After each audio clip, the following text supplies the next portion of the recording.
in college. It is just, go Lord. It is. My son transferred from the University of Michigan, which is, of course, is huge, and all I keep telling him is it just proves you should listen to your mother, because I sort of knew that wasn't the place for him, and the Kenyan community has been fantastic. He is a football player, so we're here almost every weekend. Why aren't you at the game? They had an away game, Parents' Weekend. What's with that? But we've just met wonderful people, have had wonderful experiences. Last week after the debate, my husband and I got in the car and drove straight up here to see the Ohio Wesleyan game. Okay, that one didn't work out so well, but there was something so wonderful to just leave that crazy environment down there in Kentucky and get in the car and come here among friends. And there's no place we'd rather spend every weekend. People think I'm nuts. I actually try to fit trips to Afghanistan in between football games, and I'm pretty good at it, really. I'm pretty good at it. So it's, I remember, and I got off a plane one morning about 4 weeks ago from Iran at 6:30 in the morning, took a nap for 2 hours, and then we headed to Kenya. And so that was a little strange to be in Iran one morning and a Kenyan college football game the next. but it was a great time. I, as you might know, moderated that debate last week. It was actually only a week ago. I can't believe it. And I'm overwhelmed by the response. When you are up there, and I want to tell you a little bit about preparing, since a lot of you probably actually saw the debate and how it turned out, but what it's like being up there. I had never done anything like that before. I did cover the White House for about 3 years, but everything pales to trying to put together a debate. I was called on August 18th, and the process is still quite mysterious to me. The campaigns are not supposed to have any, no, we don't want him, we don't want her, we don't want. But I think in the end, if they don't want a particular person, they just won't show up. So I guess they can send the message. But it's not like ABC put a group of names in and I was among them. I think ABC was as surprised as I was when my name was chosen. I think it was Charlie Gibson who actually suggested it, who's the dearest man in the world, and he had done this before as well. So when I got the call on August 18th, I said it sort of seemed like someone called to tell me I had a dread disease, because right after that I didn't hear anything she said and had to call her back the next morning. And for the next 2 months, because I'm just going to admit, my knowledge of Medicare tax entitlements, the fiscal cliff, were pretty much zip, because I hadn't covered the campaign. So the next 2 months, I studied constantly. You think studying for midterms is bad? This was midterms in front of 62 million people. But I actually found it the most fascinating process. I'm a reporter. I don't know if you've thought about this before, but most of the people who ever have done and are still doing moderating debates are either anchors, or they have their own shows, or they have their own Sunday shows, or they do that all the time and have guests on and keep track of time. I'd never done it. So I had that added challenge. But the most interesting part was just gathering groups of people. I hate chaos. So people would find that surprising if they listen to me talk, because I'm all over the place. But in terms of studying and making something work, I gathered a small team. ABC was great. Do it, take our political people, take whoever you want. And I really did spend what time I wasn't on the air doing my regular job, gathering groups of people, gathering groups from think tanks, gathering smart people in particular on things that I wasn't as familiar with, and just listening. I think for 3 weeks I just listened. Our political team at ABC is terrific. I mean, obviously I talked to George Stephanopoulos, I talked to John Carl, I talked to Jake Tapper, I talked to all our people who have covered this for months and months and months, and just listened to them. The one thing that allowed me to sleep after about 3 weeks, and really I'm kind of surprised my husband didn't stuff me in a trash bag at some point, it was so much fun to live with, is that I finally thought, you know what, I'm not George Stephanopoulos, I'm not Jake Tapper, I'm not John Carl. They chose me for whatever reason, for whatever expertise I had. So we went round and round on what to start the debate with. There were so many tiny little details that were in my head. If I start with the economy, there was just a debate last week, and it was all on the economy, and a lot of it was somewhat incomprehensible. I think the numbers, I don't know about you, but my head was spinning at the end of the first debate with so many numbers they were throwing out. So what I wanted to do is I really, really wanted to make it user-friendly. I wanted to look at it from a larger view and ask more pointed questions. And I wanted to talk about foreign policy because foreign policy is an important subject to me. But I didn't want to lose people on that. I mean, the country is not as interested in foreign policy. There's just no question about it, and particularly in this election. So we sat down, and a young woman who works for ABC named Nicole Wallace, who is, I can see why campaigns want to use her all the time. If you ever saw the movie Game Change, she's a Republican. She's the one who was supposed to help Sarah Palin get ready. Well, she helped me get ready. But Nicole was very light with the advice, but the one thing she said when she walked in the room with all of our political people there too is you must start with foreign policy. That's what you're most comfortable with, what I'm most comfortable with. And frankly, I do think the country wanted to hear Paul Ryan talk about foreign policy. Because I'm sure just the way I was studying up on Medicare, he wasn't as familiar with foreign policy. So I'm sure that's what he was studying up for all those months. So our process was me talking to all the people I could. I asked a lot of other journalists what questions they would ask. Then I thought about all those questions. I put a lot of questions together. And in the end, I think I had my list of questions probably a week before. I switched around the order. I also didn't want to do, since it was half and half foreign and domestic policy, I didn't want to do 45 minutes of foreign policy and then 45 minutes of the economy. So I did intermix those questions, and it is the way a president or a vice president would have to deal with those questions every day. They would go back and forth answering them. So by the last week, I felt pretty good about the questions. We actually had some little mock sessions as well, and we would do it in our studio. We would kind of lock the doors so no one else, and we didn't have our cameras going out anywhere, even internally, and got two of our political team to play the parts of Joe Biden and Paul Ryan. And the only problem and the hardest thing for me in those mock debate sessions were that they looked exactly, both of them, like Paul Ryan, because they were good-looking brunette boys in their 30s, young. So whenever I turn to Devin and have to say Vice President Biden, I'd pretty much burst out laughing. I said, Devin, it's very hard to look at you and think Joe Biden. But they would put me through my paces. They would answer the way they thought they would answer.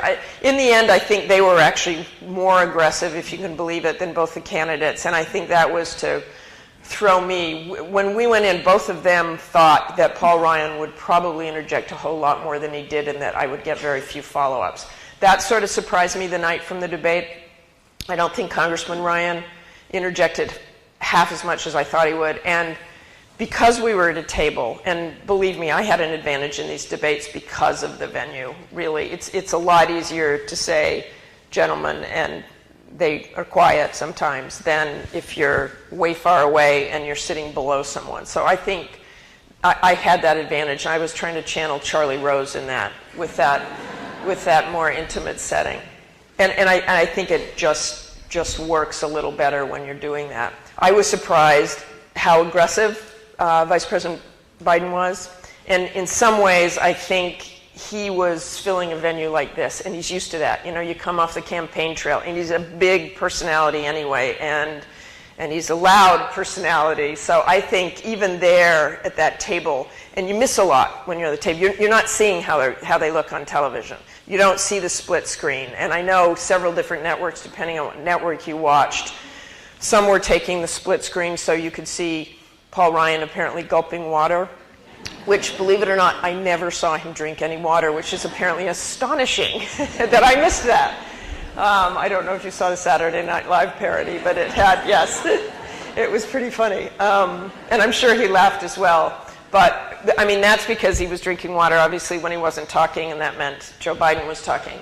So you try to concentrate on them. But when you're up there, you have, I mean, really, for the months leading up to that, I couldn't sleep. It's ridiculous, but just couldn't sleep. Because I wanted to do a good job.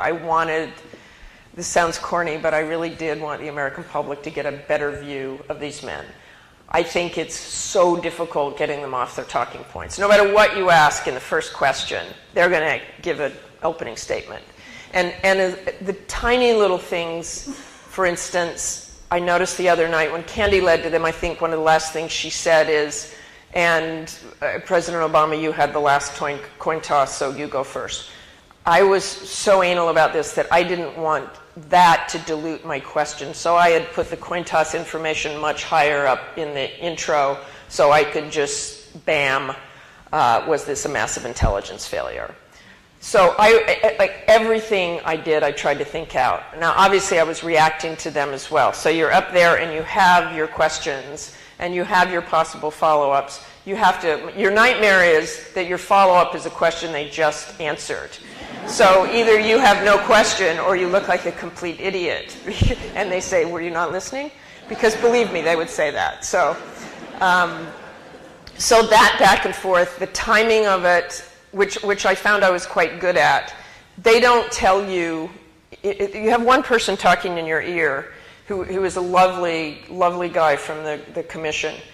And the commission doesn't have any idea what you're asking. And they're not supposed to have any idea what you're asking. So I had 9 segments and I had possible follow-ups in that, and I found that most of my follow-ups were spontaneous, just from what they had said. When I was trying to decide for myself who might have talked longer or who didn't, I found myself factoring, well, wait a minute, just because Joe Biden's much louder doesn't mean he's talking more. And in fact, in the end, they were just a minute apart. Biden was just about a minute more, which is pretty amazing. Marty, the director in my ear, would have told me if there was a huge difference. And I never heard from him. I heard from him very little. He told me at one point there was one segment that was long, which I knew it was long, and I could have let it go over, and I could have gone over 10:30. I think I went to about 10:31, because the networks then had that last half hour. I think they went to 10:40 the other night, but I suppose nobody wanted that to end, except for the men on the stage, possibly, and possibly Candy Crowley. But she did a great job. Once I got on the stage, I honestly loved it. And I felt so confident by the time I got there. Listen up, students, on this part.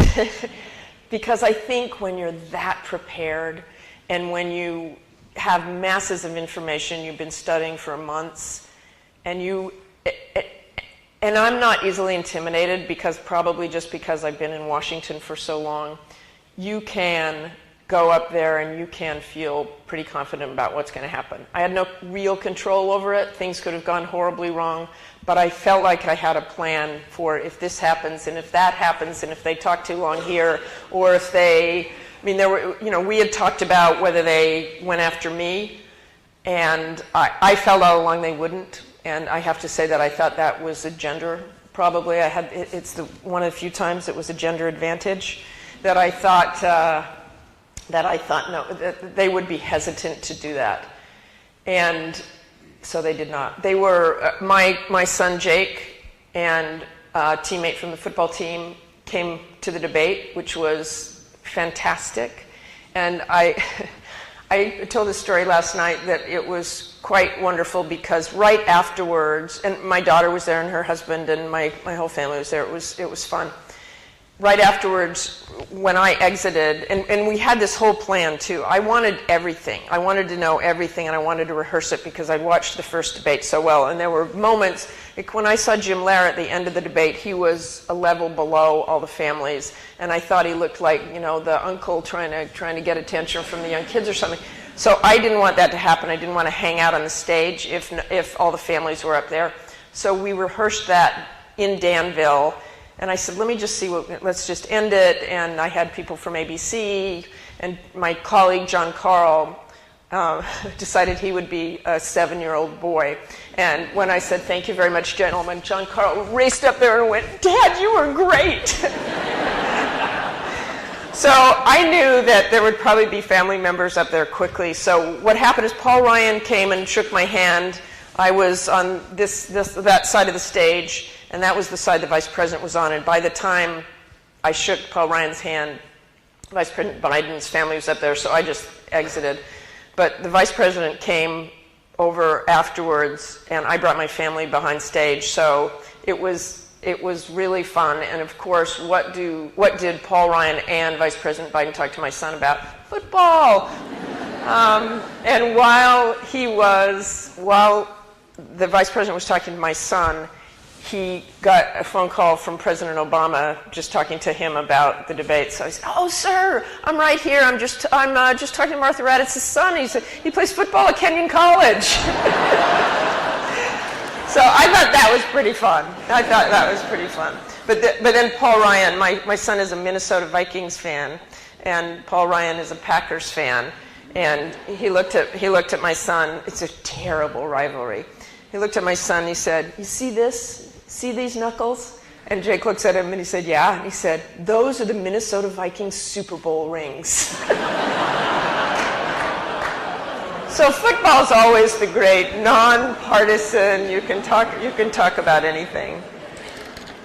The last couple of questions that I asked, and I went round and round and round and round on those questions. Certainly on the abortion question, it was a difficult question, it was difficult language, but it was fascinating to me that they are both Catholic candidates, and they have very, very, very different views on this.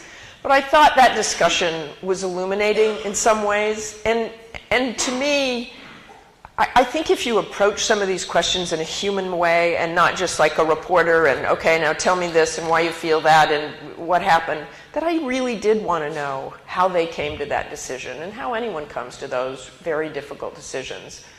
The last two questions on the decorated soldier, I can't tell you how many decorated soldiers and Marines I've heard from who think the campaign is horrible, disgusting, negative.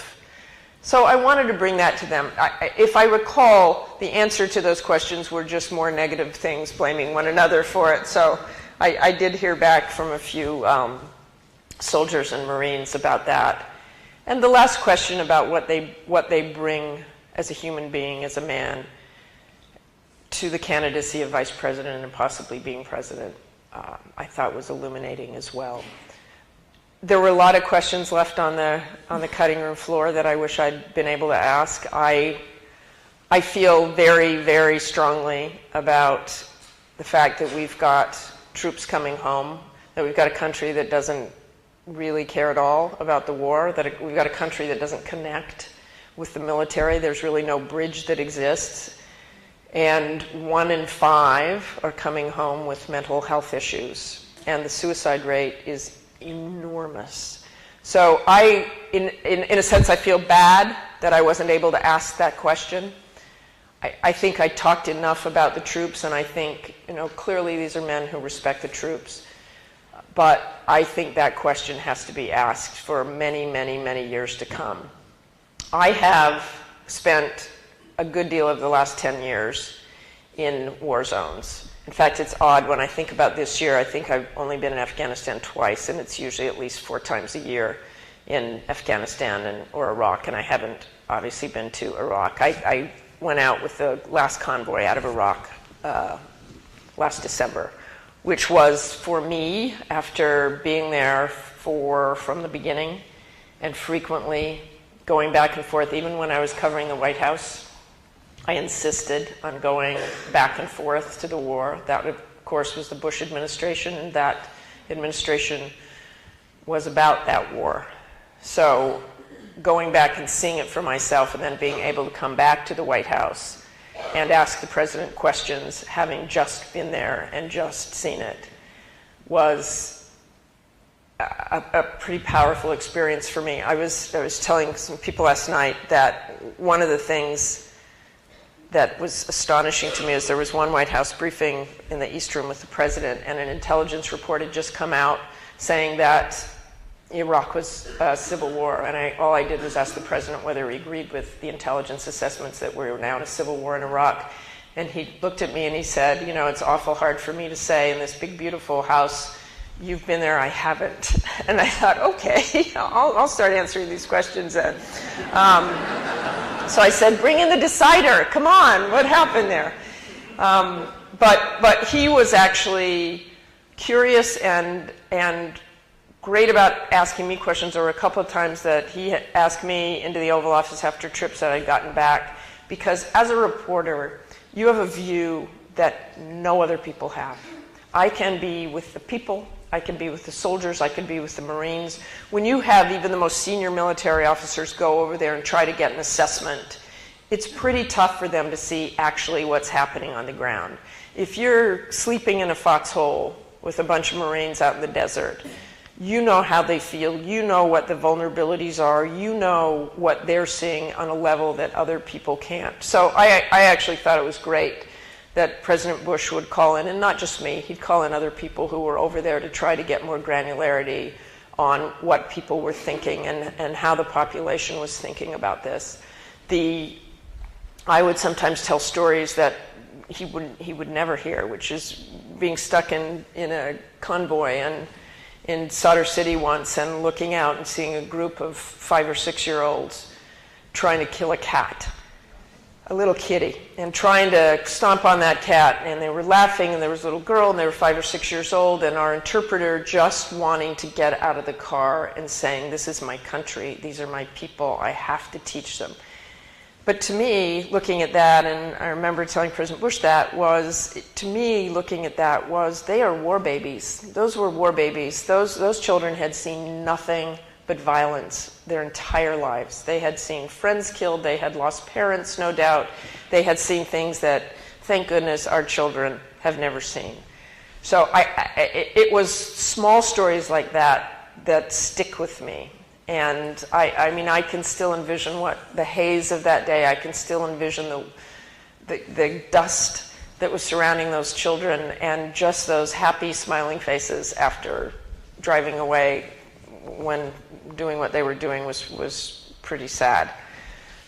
In Afghanistan, one of the things I have also seen over these past years is an amazing amount of U.S. forces. I have said again and again when people ask me whether you can be objective when you're embedded with U.S. forces is yes. I'm still a reporter. I still say things that they don't want to hear, but I can never be objective about sacrifice and service.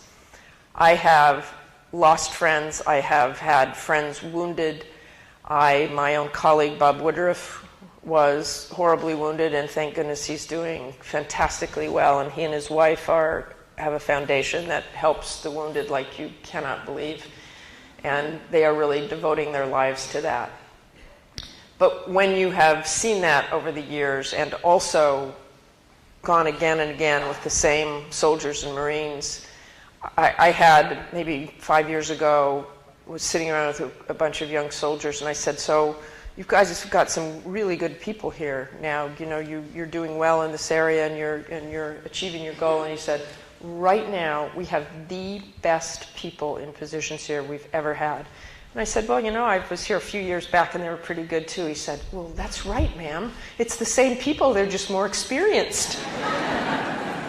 And it's true. They go back again and again, and I even hate even saying they go back again and again because it makes it sound easy. There is, in 2004, and it's the book I wrote about a particular battle in Sadr City in Iraq, and there was a young lieutenant colonel there named Gary Valesky, and he had ended up with 3 deployments his very first night he took over, he lost 8 soldiers. And it was at a time in the war when nobody was used to that. It was at the beginning of 2004. I know we've all gotten used to hearing those kinds of numbers now, but can you imagine? He literally took command that night and lost 8 soldiers and had 50, 60 guys wounded. Gary Valesky is now a 1-star general. So I've done with going around with him in Humvees in Iraq for 3 different deployments. I probably hundreds of hours in Black Hawk helicopters. On his second deployment, he lost 8 soldiers the first night. He's in Afghanistan twice, and he is now back at the Pentagon. I said he's now been punished because he's in charge of public affairs, which is, I think it's just so totally opposite from what he's ever done. But there was always part of me that I thought we'd lose Gary. And I am so grateful in so many ways that I think his deployments are probably over. He'll probably be Chief of Staff of the Army someday, or I should never say that, or he never will be.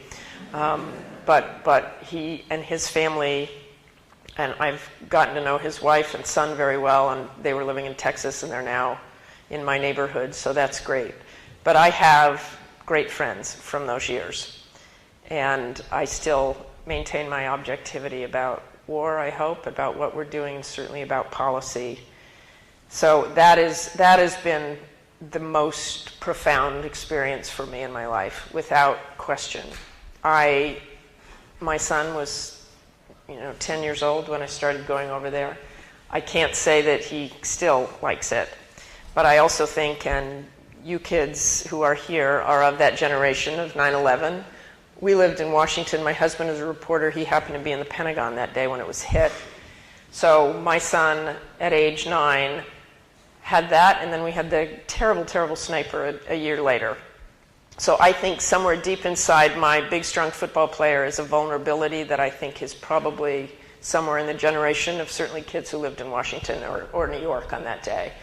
So there were times that I would be going off to Afghanistan or Iraq, and all Jake says is, I don't want you to go. But he does, and he and my daughter have been fantastic about it. I think they know I feel very strongly about it, and I think they know that it's not something that I do frivolously and that I think matters. And don't we all want our kids to do something that matters? So I think maybe his payback is playing football, because there are times I that's really not so much fun to watch sometimes either. But they have been wonderful, and it is, I am in such a routine now. In fact, I was going to go to Afghanistan tomorrow, and then I forgot the debate was Monday night, so I have to hang around. And the truth is, I wouldn't go Tuesday because I couldn't get back in time for next Sunday's football game. So I canceled that trip. Jake, I don't know where he gets his news, but he always knows if there's a country I'm going to, whether there's trouble in that country. He knows sort of by osmosis what countries are in trouble, or usually maybe it's just because I've mentioned I'm going someplace and he figures it is. He knew when I went to Iran, well, what if they kidnap you? And so he knew, he knows the dangers, but they have all been great. I have made sure my children meet and are around our service members. I've taken my kids to Bethesda Naval Hospital to meet the wounded. I take them, Bob Woodruff has an amazing event every year to raise money for the wounded. But I also don't want them to look at the wounded as victims, because the wounded do not want to be looked at as victims. But they are the most amazing people you will ever want to meet, is these kids who I worry about 5 years out when their friends from their units and their military units have gone away and the support isn't there that they had. And I think probably every veteran understands that eventually that sort of fades and you're back in your society, and your society will kind of never understand quite where you've been or what you've done. During the most intense years, particularly in Iraq, I would come home and I'd go through that too. You'd hear sort of what people were talking about, and it had nothing to do with the world or what you were doing. It's silly to feel that way because it's not fair, and it's not fair to the people you live with. But if if I'd ask people to do anything, I would just say, just stay aware. Just at least read the names of the dead. Just at least once in a while, read a story about Afghanistan or something else. Half those people don't want to be there either. And that may be an exaggeration, but they've been there again and again and again. And less than 1% of the population is doing this. So I think we owe them something. We owe them at least our attention and our understanding about what they're doing. So I am going to open this up for questions. Anything you want to ask, I'm happy to. I just end up talking, don't I? But I will answer anything. I'll answer, my son's favorite tweet the night of the debate was Chameleonaire. The hip-hop rapper apparently sent out a tweet because he heard me mention the fact that my son had once programmed my cell phone with a hip-hop ringtone, Riding Dirty, that went off in a White House briefing. So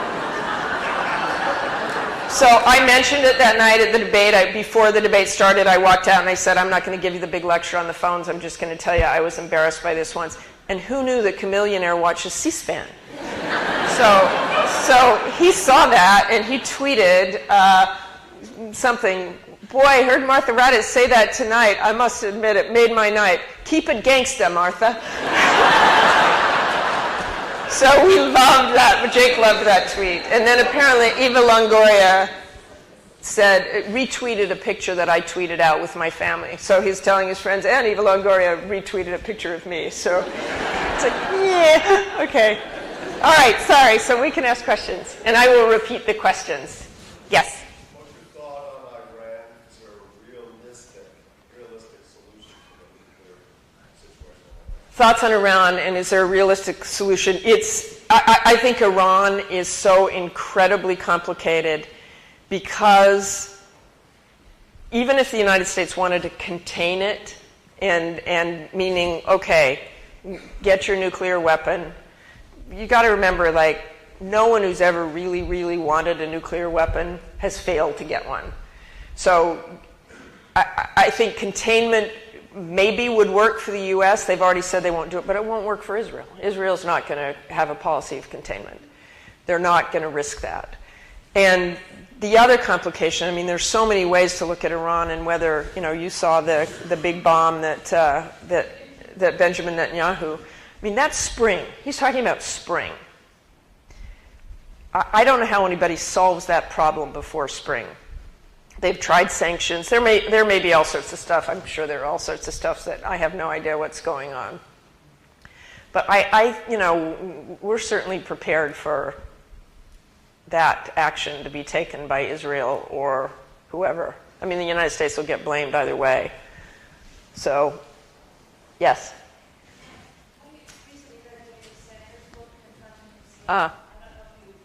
I love David Sanger. David Sanger is one of the people I actually talked to help me. He's a New York Times reporter. He's brilliant.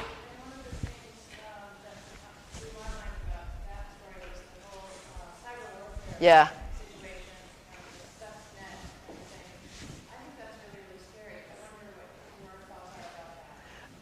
David Sanger wrote about Stuxnet and about cyber warfare on the Iranian program that apparently, according to David Sanger and many others, interrupted their nuclear program by a great deal in their centrifuge production. That cyber warfare and drone attacks are also an area that I really, really hope they bring up Monday night, because I think both of those are extremely important.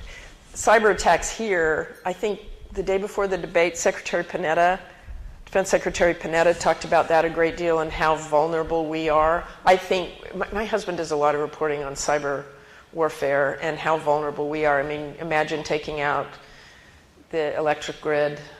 The country would just shut down. The cell phone, what on earth would we do without our cell phones? That is, and probably more is going on now. I guess that's one of those things that if it stops the boots on the ground, it's the same debate about drones. If you think about it, we have not really captured very many people since President Obama took office. He wanted to close Guantanamo, couldn't close Guantanamo, but we're killing people in record numbers. And I think that's one of those things that really deserves debate in the country. If you decide you don't have a judicial process anymore, we should know about how that process works. Is what we gain from that better than what we give up? I mean, clearly they've gotten some very bad people, but I mean, there are hundreds and hundreds of people. I have no idea who they are. I mean, or what's going on. It's just not public at all. Someday it will be. I'm sure there'll be a public debate. Yes, sir.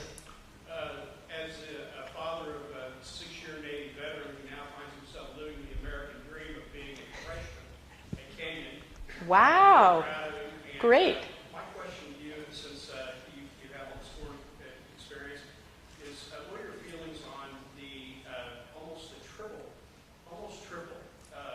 the number of deaths under this president as there was under President Bush, and 70% of the deaths have occurred in the last 4 years, and 80% of the wounded have occurred in the last 4 years.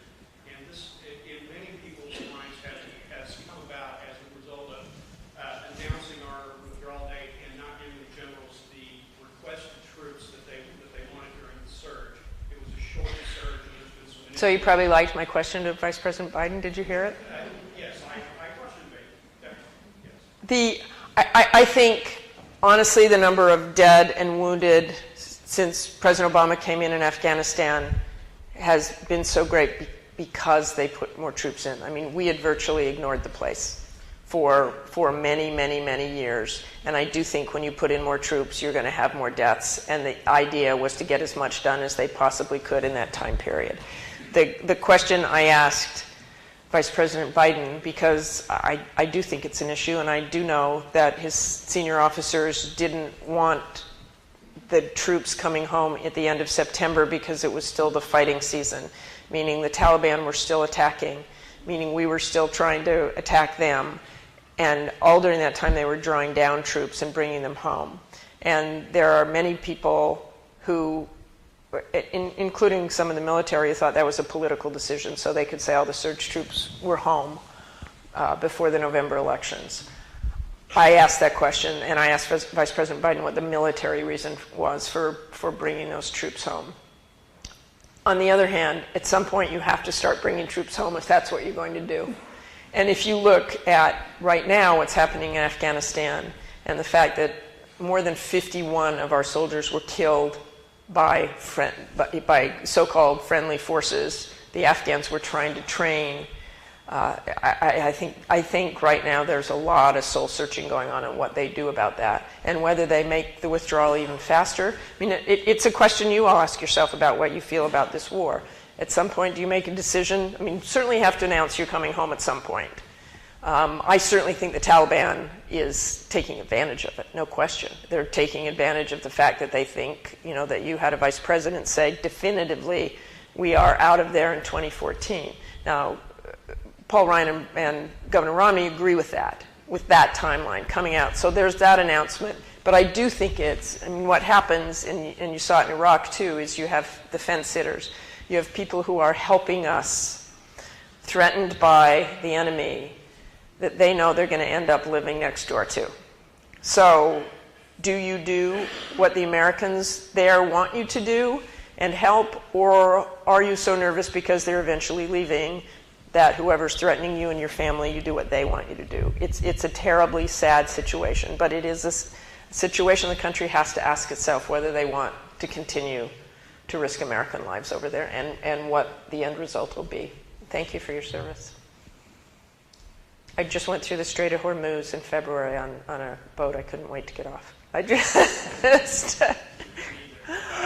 you couldn't. There's boy, it's hard to sleep on those things. Very hard to sleep. I'm sure, but great, thank you. And I bet you love Kenyon too. It beats a ship. Thank you.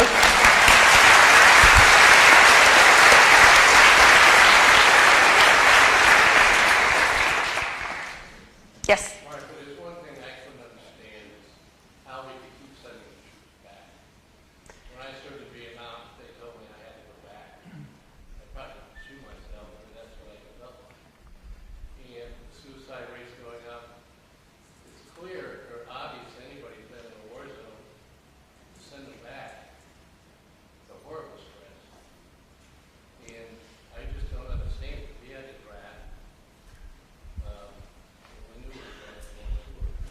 I mean, it's the longest war in this nation's history, and certainly the longest deployments. I mean, we right now have the single most experienced fighting force we've ever had as a nation.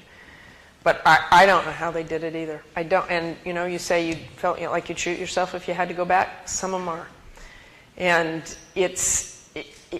but it is like any human being, I guess. I mean, there are people who do it, and they do it magnificently, and they cope so well. And I just keep coming back to Gary Valesky. Either Gary's just going to go off the deep end someday, or he is who he appears to be, which is just a remarkably strong person. But I think a lot of people have problems. And I think when you go back and you go back and you go back and you go back, that eventually when you come back home, that's going to gradually come out. And that's going to gradually make it really difficult to readjust. Why do they do it? They didn't have anybody else. They didn't want to do the draft. They didn't want to, they just kept sending him back. Was that the administration or? Well, I think it's, you can't suddenly say, well, now we need 100,000 guys. Let's send the guys down in Mount Vernon. I mean, the draft? I think it's, first of all, the professional military doesn't want the draft. And everybody always assumes they do. That the other thing is, this, the last people who want to go to war are the military. The last people. It's not their decision. Those are civilian decisions. The little thing I got into with the back and forth with Vice President Biden about him saying the Joint Chiefs agreed with this, the Joint Chiefs agreed with bringing the troops home early, and I said, yes, but it's a civilian-controlled military. And you have to understand that the people in civilian control are political appointees. I mean, it is a decision of whatever administration it is, and the military carries out orders. They didn't have the numbers. I mean, they were getting recruits as fast as they could. They were, more than anything, they were trying to keep people in because they trained them, they wanted them to stay, they put all that effort into them. I mean, the recruiting bonuses were unbelievable. I mean, the educational bonuses are fantastic. I mean, the educational bonuses are fantastic. I mean, you can send a spouse to school, you can send a child to school, you can do whatever you can. But what can we do politically? Because some of the way the war started, and whether we could be there, we could debate. But we were not in harm's way. Yeah, we could debate this from now until probably next year this time. I know. I mean, it's your voters. You have a voice with your members of Congress. What you think about and care about, you should just make your voice heard. And that's really all you can do. Yes? We obviously have ties to the military. The first debate, Governor Romney didn't even mention Afghanistan. If the war doesn't exist because they have this military. You talking about the convention? Right. It would correct. And we have these civilian contractors that are not really troops, so they don't really count. And if we have a war, I'm sure the King's going to talk about Afghanistan at all on a daily basis. How does the military perceive it? They feel like they're in a completely different tribe. They feel like they're on their own. And they are. And they're proud of, I'm sorry, you didn't hear the question, is how the military perceives what the rest of the country thinks of them about the war, how Afghanistan is not an issue at all in the election. It was after that. They sort of seized on the fact that Governor Romney hadn't mentioned Afghanistan in his speech. But, the administration hadn't talked a whole lot about the war over the past year or so either. I kind of hate it when the troops are used in campaign events. I'm uncomfortable with that. I'm uncomfortable with partisanship in the military. I think it's one of the few institutions in our country that people look to, they admire, and I like them to be there. I like them to be warriors, not politicians. Yes? First of all, thank you so much for coming, and appreciate having you here. Thank you. Drawing on your experience during your moderation of the vice presidential debate, is there anything that you think that you could have done better to gather more direct, more actual answers and responses to the questions that If you could think of anything, I would have done it. Tell me. He asked if there's anything I could have done better. I'm one of those people, probably like you guys, you do something and then later you're like, oh, maybe I should have said this, maybe I should have said that. I think you do the best you can. You're not, I mean, there might be, I mean, if you look at the history of debates, the few times that people have said something that just blew the debate away, and there was Michael Dukakis in 1988, the famous question, if your wife Kitty was raped and murdered, then would you believe in the death penalty? And for you young'uns, Michael Dukakis said no, and he answered it like a professor. It was one of those questions. And I think those are rare, and I think Governor Dukakis has since spoken about that. I actually ran into him about 3 weeks ago, and I think he said he was just over-prepared. So those wild card, crazy questions can probably elicit responses. I mean, Roger Mudd asked Ted Kennedy why he wanted to be president, and he couldn't answer it years ago. So it's just one of those things that there may be a question. I didn't want to do gotcha questions. I didn't. It's just not me. But I did want those pointed questions. I did. I'll tell you the one thing I might have wanted to stop on with Paul Ryan, because I thought it was a pretty good question, because there are no apologies, we shouldn't apologize for this, we shouldn't apologize for that, is that I gave him 2 examples. And I said, should we have apologized for Americans burning Qurans? And should we have apologized for Marines urinating on Taliban corpses? I wish I'd left off the Taliban corpses. I think that's probably an easier one to say, yeah, that's a, whatever. I wish I'd just said, should we have apologized for Americans burning Qurans? Because that was closer to what had happened in Egypt with the anti-Muslim film. So just little things like that. But I guess I did the best I could. Yes? Martha, good morning. Good morning. Thanks so much for coming. I've been following your career since you were Martha Pratt. Oh, man, that's a long time ago. I'm wondering what you make of the fact that for the last several years, this administration has paid virtually no attention, to the affairs in the Middle East, Israel, Gaza, Egypt. That's a loaded question, Regina. Come on. She said that what I think of the fact that the administration has not paid any attention to the affairs in the Middle East. I'm not going to answer that because in a way that you are going to make you happy, because honestly, I try really hard to not be partisan about anything, and it's not my place to say so much what they've done and what they haven't done. There's certainly no progress on any Middle East peace, but tell me who made some progress that actually held, and we can have a discussion about that. It's one of the things you see, just for the sheer fact that I'm so old and have covered this for so many, many years, is you really do hear candidates talk about things that don't happen. And it's very different to talk about something than to actually be in a position of power and in a position of government where you try to make things happen. I know the administration came in, they really wanted to make a difference in the Middle East.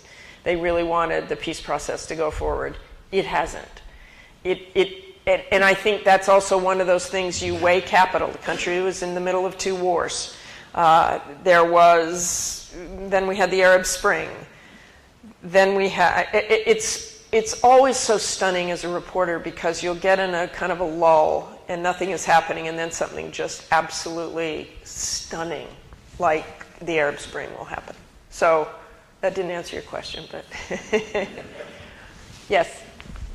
I thought you did a great job of that balance between control and content. If anybody thinks you did a politician, you have to question straight up.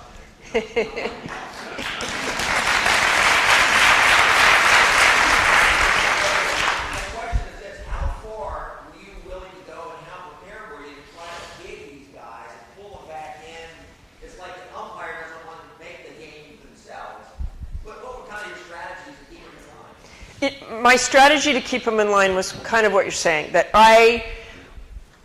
you sort of have a line you don't want to cross. And I didn't want it to be about me. I didn't want it to be that I came across as trying to control it too much. I mean, if it had gotten completely out of control, I think I would have said, look, gentlemen, I'm a mom. I know how, let's break it up, boys. But it's, I mean, I had a few things that I think if it had gotten ridiculous, I would have stopped. I mean, the one thing in my head was I didn't want to hear those talking points over and over and over and over. And that's where I would say, a couple of points, move on. But I had a few things, but I've done enough, even though I hadn't done anything like that, I've done enough of 20-minute interviews with the president or 20-minute interviews with the Secretary of State. I know their strategy in that is they hope you ask the same question over and over and over again because you won't get to half the stuff you really want to get to. So even in those, you have this little time clock in your head saying, all right, if I ask about Middle East peace, but he didn't really answer that, so I'm going to go back at him again. Oh, wait a minute, he didn't answer that again. Oh, I'll just go back at him a third time. So you have that thing going on in your head that you need to get onto other things. You want to have control and you want to try to get that answer, but 3 times is too many. And at that point, I think you let your audience decide too. People aren't stupid. They understand that the people didn't answer all those questions. So you try to do that. And the audience really will look at you as the person as kind of hectoring. So you don't want to get to that point. So I was not going to take off my high heel and bang it on the table. That I decided would be going too far. Way in the back, yeah.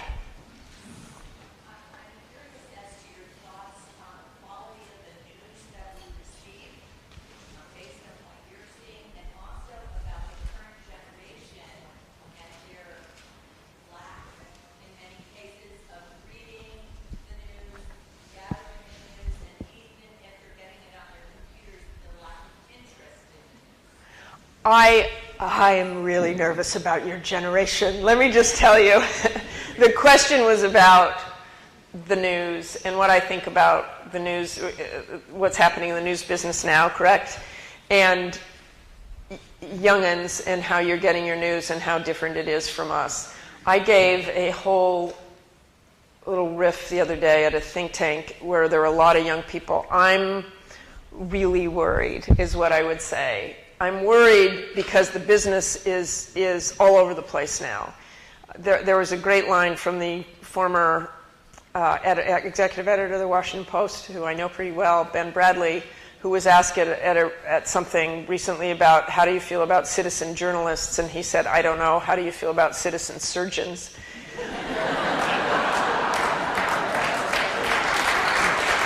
But I have to say, having said that, there are some fantastically talented people writing on the internet, writing on blogs. But what makes me sad, Newsweek went away the other day, the print edition. I bet every parent here grew up running in college or to get Newsweek. So you'd get the news in one magazine every week, and it had depth.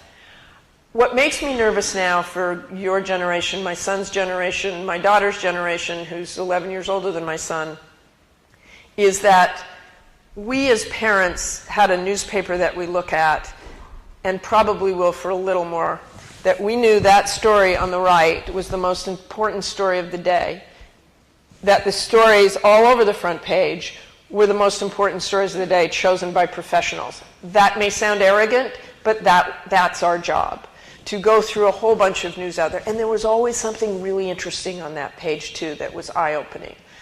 I think now, as wonderful and as fantastic as the internet is, you look at that New York Times front page, and it changes every 20 minutes. So you don't really know what the most important story of the day is. And you have a menu, and don't think that news organizations don't know how many clicks are getting on one story, so that might make its way into a newscast that years ago it maybe wouldn't have. So I think I don't want to see our newscasts, I don't want to see the news business trend too much towards dessert and away from the entrees and the vegetables, but I do worry about that. And I don't know seriously where my son finds out anything, probably on just Twitter and clicks on stories. I don't know of very many people your age who sit down for an hour and read the day's news.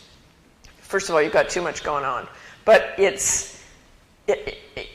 so if they don't know about Afghanistan, they don't know about Yemen, they don't know about Medicare and Medicaid, because you just choose your news, or you just go to either Fox News or you go to MSNBC because there might be hosts on those shows that you like better and say the same things that you believe, then you're not expanding your brains.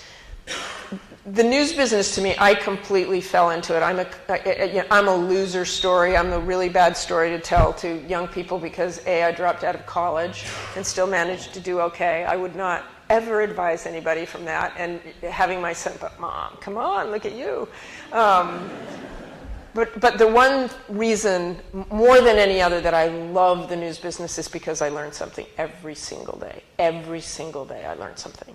And sometimes too much. Like the last few months, I really did throw away all those notes on Medicare and the fiscal cliff. But and you find what you love, and you try and find out more and more about it. The thought of ever losing the New York Times or the Boston Globe or really wonderful papers in this country, I do not know where we will get content. You'll have a lot of super underpaid people who aren't as motivated. You won't be able to pay for foreign trips. I worry about the generation of journalists behind me. I tell people I'm in a pretty unique position because I can say I need to go to Afghanistan in a week and they will send me. Other people have to convince them why that's a good story, how you get people to watch, all of those things. And so I do worry. But I also, the single best thing about doing this debate, and if I sound even remotely immodest about that, please know I am not. It was a wonderful experience to get that response, and the best thing was the response from young people. Because I found a lot of young journalists, a lot of young people who are interested in foreign policy, really inspired by the journalism of that night. And that, to me, made me happier than anything. That they saw that debate, for me, for what it was. It wasn't a gotcha. It wasn't a political night. It was me as a reporter trying to get information. So I am proud of that beyond all else. Yes, sir. Thanks. Thank you. Oh my goodness, okay.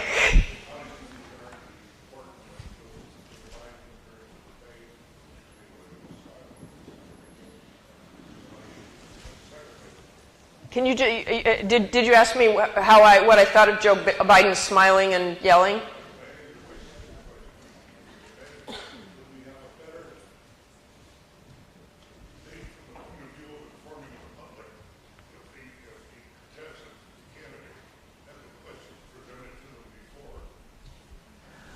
That's an interesting idea. I'd say he asked what I thought generally of Vice President Biden.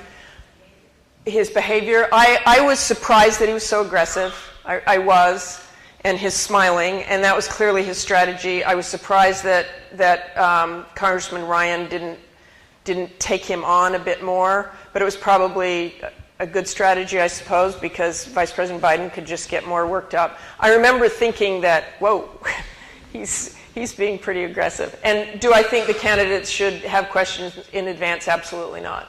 Because if you're going to get, I think you would get, part of these debates is, yes, bring back Lincoln Douglas. It did work for them, but they didn't have 24-hour news. They didn't have Twitter. They didn't have all that. And in a way, when people say, oh, you don't really learn about a person as a president or a vice president just by watching a debate, I think you do. I think you see how they are spontaneously. You probably looked at that and thought, whoa, he's smiling too much or he's doing that. These people need to lead a country. They don't just need to make decisions. They don't just need to lead the military, be a commander-in-chief. They need to lead, empower, motivate a population. Imagine any president after 9/11 having to deal with the nation and to heal a nation and to do all that if they can't even get through a debate. And so I think those are, they may be silly forums in some ways. You may not get everything you need to know about a person, but you see how a person reacts in real time. And I think that's important. Was that our last question? One more? Okay, we'll start. Okay.